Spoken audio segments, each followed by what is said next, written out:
Hi guys, are you tired of playing Airsoft and not having enough cover to hide behind? Ow!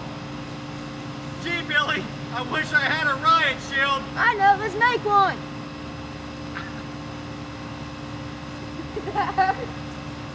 Yeah, it hurt. Ow. That sucked. That's where you got me. Right, to make this riot shield, one of the things that we're using for our material is this used to be an old swimming pool from Walmart. This scrap we've had laying around for a while. I tend to not throw junk away. So this is what we're going to use. It's going to be resistant to any airsoft BBs or paintballs out there. One of the things you're going to want to do though before you get started on a project like this is if you're going to be using a circular saw like we are today, get your dad to help you. Make sure you have permission to use it. The hardest part will probably be coming up with some scrap. Maybe not if you can go to the dump. So a lot of counties have dumps where people throw stuff out, so you can go there and find stuff like this, maybe yard sales. You might be able to get something like this off of Craigslist for 50 bucks. Maybe somebody's pole liner broke and they just want rid of this. You might be able to get it for free.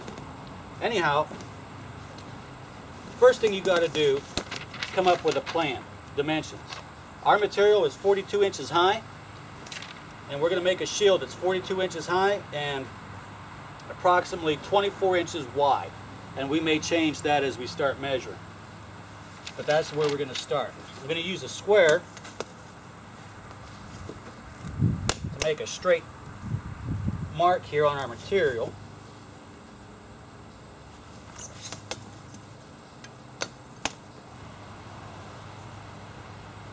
Alright, now we're going to put some blocks of wood underneath it because I don't want to run the blade of my circular saw into the ground. Let's see some of that wood there. Alright, let me see those pieces there.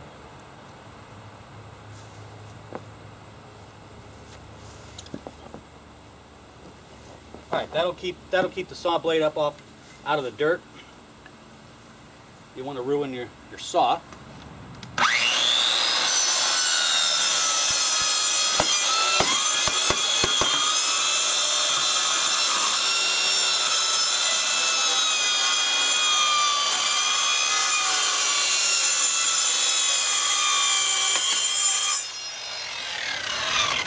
The slower you cut, the easier it is to cut.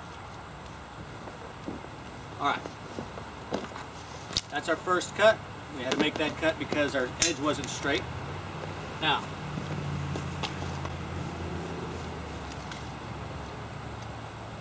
.24 inches. Okay, I'm going to make a mark right here. 24, make another mark right here at 24. Because this plastic is so flexible, we're going to cut two pieces and attach them together.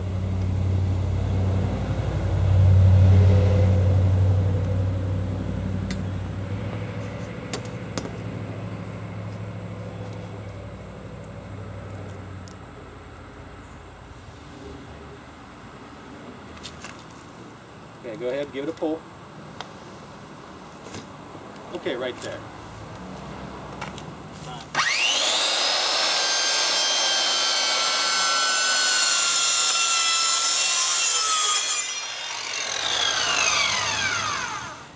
We got our dimensions of 42 inches high, obviously, because that's what we're working with, but 2 feet.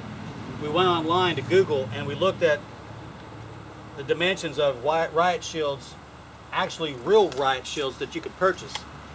And that's pretty dang close to what is commercially available for a real riot shield.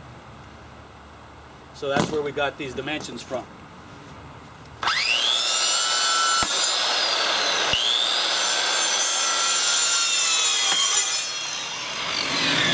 We got the material, we got 20 feet of this stuff. We're going to make two more pieces. We're going to cut two more pieces, each one 20 inches wide.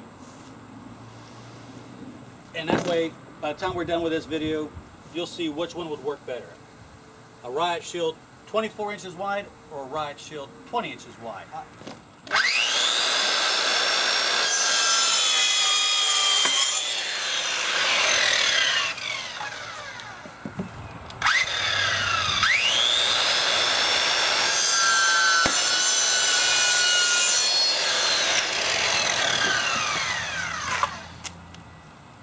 Okay, now that we have all our pieces cut, 2 of them 20 inches wide, 2 of them 24 inches wide, we're going to work on attaching these together, and then we'll get some handles made, and we'll figure out how we're going to make a handle for our ultimate homemade riot shield. That'll work pretty good. Yeah. Alright, we were looking at how we were going to make our handles for our shield, and we decided to put something on it like this. This was heat molded. We were experimenting in the oven the other day. So what we're going to do is heat this up again, and we'll bend this part over from right here and right here. We're gonna bend them outward. You'll see what we have planned. But anyway, what we're going to do is cut 3 more pieces of this PVC pipe, 16 inches long, and we're going to put it in our oven at 265 degrees. Make sure you have your mother's permission before you do that. And turn the vent fan on, because this PVC does emit poisonous gases, they say, when it's heated up that hot.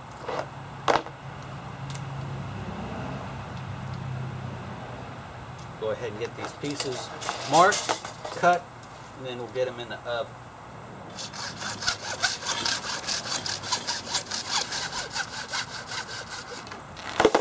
Now, let's go throw these in the oven, and we'll mold them to this shape. We'll also finish molding this as well. We'll throw this one in the oven. Alright, I'm wearing some heavy leather welding gloves to do this. These will keep my hands from getting burned. The piece that we had bent is straightened out. Molded around this piece of steel here, like a mandrel.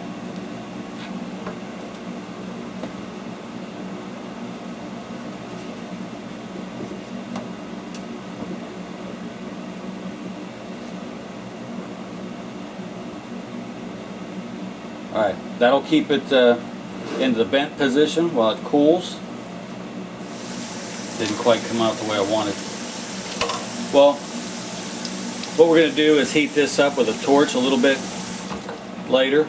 We'll bend all of our pieces just to a horseshoe shape, and then we'll bend the ends to the 90-degree bend that I want using a torch a little bit later. It'll be far easier to do than doing it like this.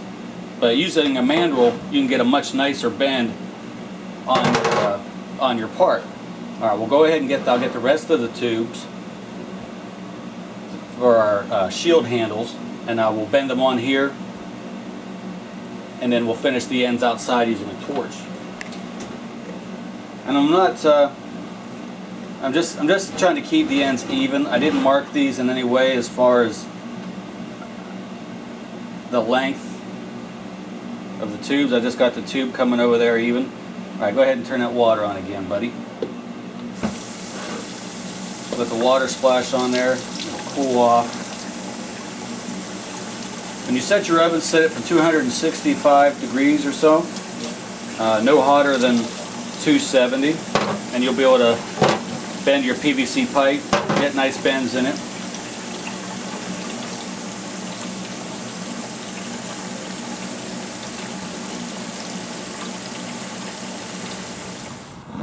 Okay, to determine where we wanted to put these 90-degree bends in our handle here for our shield, and I'll show you right here, this little outline right here is where we want to put the viewport for our shield.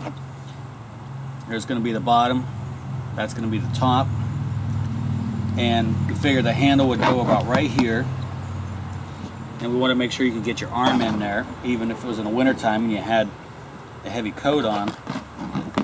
So how do you get them all to match?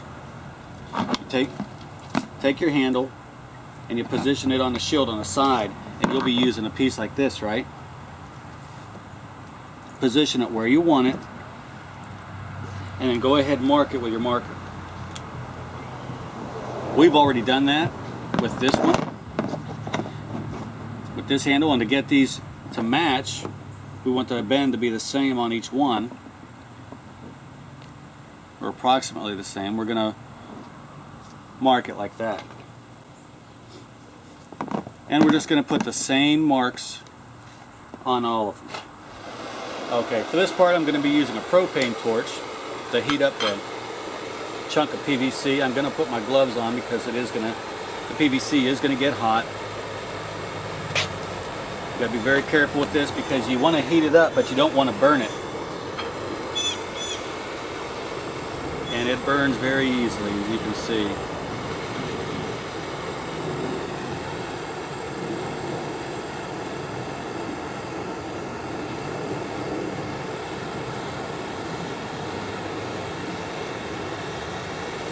It's really tough just getting the end of the tube hot enough to bend without burning it. I don't want it to look like crap. Just keep their distance from the heat. Let the heat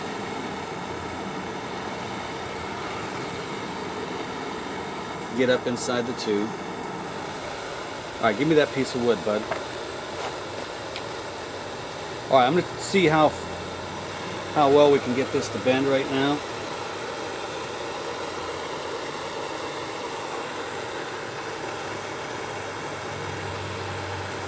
Alright, it went real easy.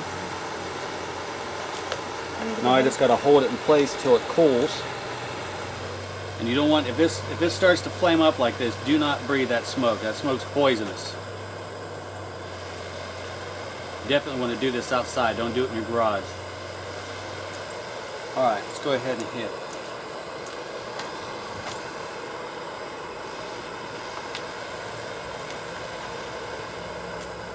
Alright, looking at our handle over here, I want to keep them about the same. Alright, go ahead and pour water on that. That's good. That'll help it cool fast. Alright. First handle's basically done. It'll fit on the shield. Doesn't look beautiful, but it'll work. Alright. Give me another one, we'll bend another one.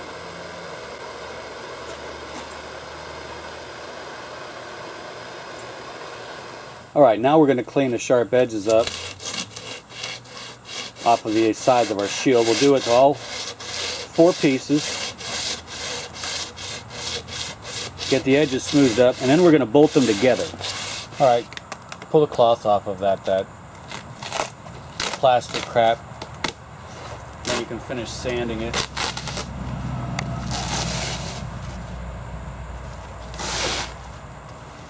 Right now we're going to make the viewport for our shield. We want to have a plexiglass viewport here. And we're going to make it so that the viewport is 6 inches down from the top. It's coming in 5 inches on each side. Viewport's 4 inches high by 10 inches wide. So we're 4 by 10 is the dimensions here for a viewport. I went to the hardware store and we bought, I think I spent $4 on some screws. And I think that plexiglass there, it's just it looks blue, but it's actually clear. It's got a blue protected layer on it. It was like $9.50. Alright, let's get this block of wood underneath it. Now I've got some clamps I'm going to use to hold these pieces together. You can duct tape them together while you drill them. Okay, now let's try to space these holes out evenly. We'll put one in the middle, about in the middle on each side. Put one here, one here, one down here, down there, and then one in the corner up here. I think 6 screws ought to be good enough to keep these together. Alright, let's put one in the middle right here first.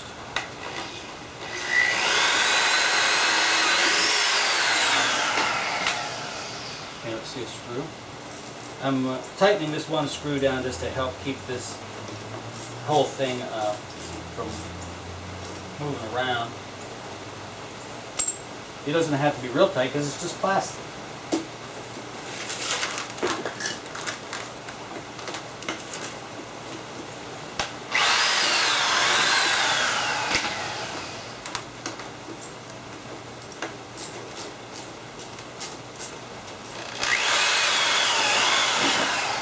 Okay, one more.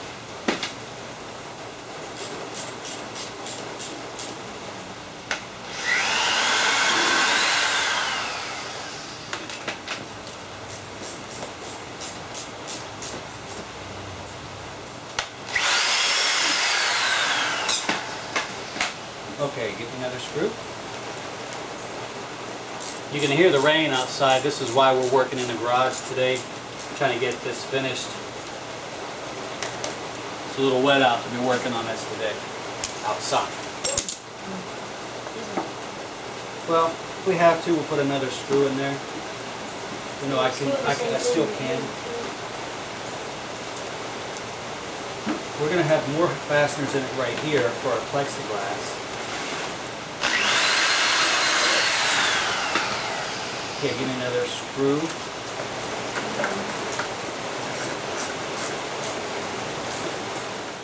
Okay, we've already drilled one hole right here where we want this handle to go. So we'll go ahead and install it right now. Let's see another big washer. Do I have another big one? I should have. I bought a whole bag of them. The big round ones behind you. Sorry. Tighten this one down, snug it up, and then we'll drill a hole for the other handle.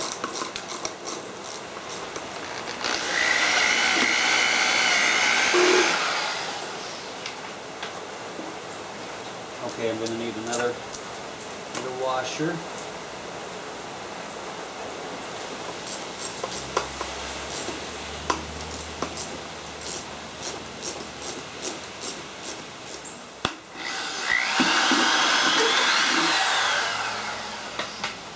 Washer, big washer.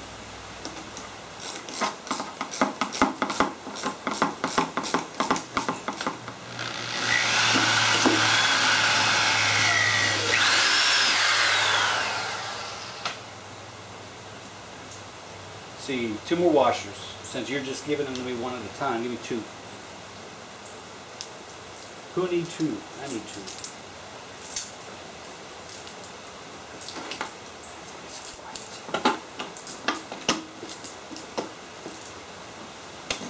I thought this was supposed to be your project and I'm the one doing all the work.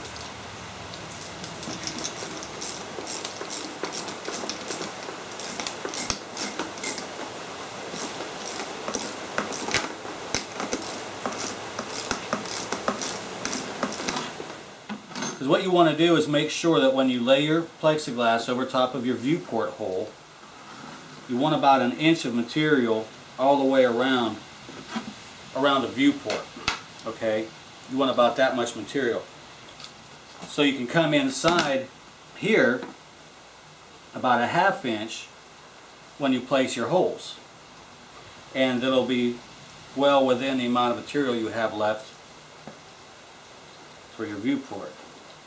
You're leaning on that wood thing there, causing it to rock, son.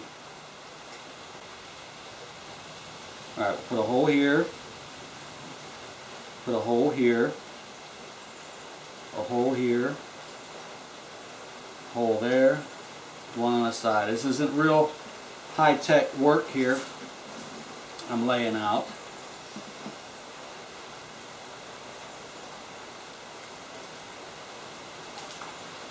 Go slow when you're drilling with a drill bit through this plexiglass because it can crack on you.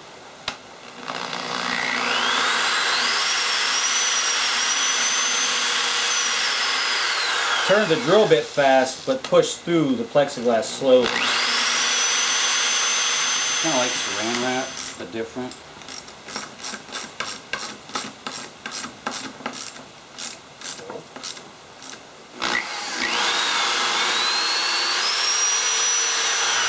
Okay, another screw please, same thing.